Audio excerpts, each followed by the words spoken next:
Ang hirap, my friend. Hirap gumawa ng nabang unit, my friend. So, Yossi, break muna.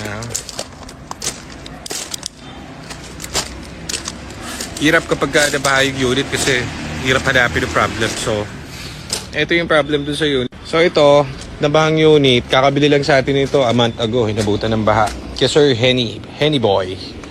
So, ngayon, tinesting ko yung RFA. Actually, nagawa ko naman yung RFA nito. So, sureball ako dun sa RFA nito. Yan yung RFA, nakalabas na. Lumubog yan kasi. Yan yung nagko-control ng... So, yung RFA, ang ginagawa niyan guys, sa EcoSport, sa Focus at sa Fiesta, yan yung nagko-control ng remote, ng steering wheel, yung steering wheel lock, column, saka ano pa ba? Keyless entry, yung susi. Ngayon, dahil lumubog siya, nag-code siya. Lubog talaga sa baha. Yan yung binidyoan ko nung karamblog, yung submerged talaga sa tubig. Grabe yung tindi dyan, pinaghihinang-hinang ko dyan, nagmalaya, MacGyver ako dyan at tinira ko na lahat ng pyesa. So meron akong donor doon na isa pang RFA.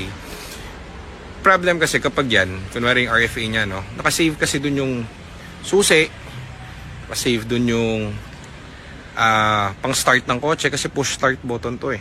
Nakasave lahat dyan. Kaya kapag yan ay nadali at magpapalit ka niyan, matrabaho nga talaga. Masakit sa ulo at mapapagastos ka. Kaya dapat mabuhay ko yung RFA. Ngayon, ginawa ko yung RFA. Sinalpak ko. Naka-steering, ang lumalabas na lang na code is steering wheel lock. May isa akong ginawa ng isang araw, EcoBoost naman, nalubog din sa baha. Pina-repair lang dito. Nagawa ko. Walang problem. Kailangan lang, dahil nag-code siya, di ba kunwari, nakasaksak yung battery. So, dumating yung may-ari nito. Rekta mo muna. Dumating yung may-ari si Sir Henny. May dala pang pasalubong. Pupunta rito ang client namin, nagdadala laging pasalubong. Kaya tumataba ako eh. Salamat po. Thank you po. So, yan. Ngayon, kwento ko ulit. So, dahil nga siya hindi nag-i-start, hindi natin malalaman if working na yung RFA na ginawa ko. Ngayon, binunot ko na lang, kasi nga hindi mo mai-scan ng OBD kasi patay eh. So, binunot ko yung computer box. Tapos, sinalpa ko na lang sa bench natin.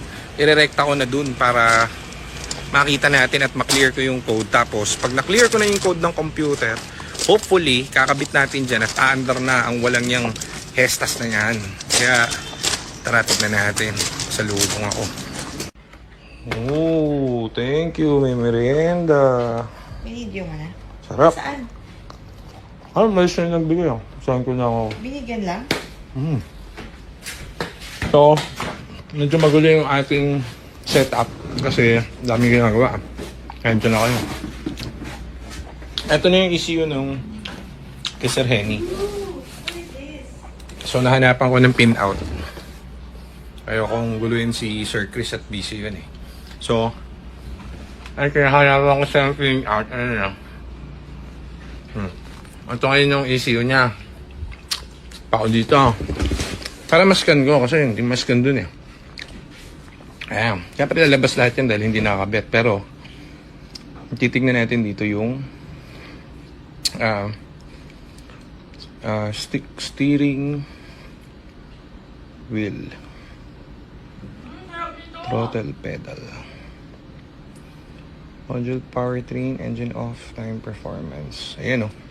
Missing communication with immobilizer control module. So, kasi nga, lumubog, nag-submerge sa baha instant. So, nangyari, namatay bigla or nag-fault dito sa ECU.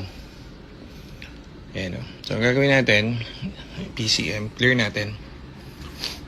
Ayan. Yan, 7 na lang. Isa pa, asubol. 7. Ngayon, kabit ulit natin ito ECU doon, tingnan natin under. Ito na. Gusto nga yan. Edwin! You! Ayun pala. Ayun, kukulit yung mga dogs ha. Okay, Edwin oh. Alpak mo na lang matindi yan. Gagana na yan, boy.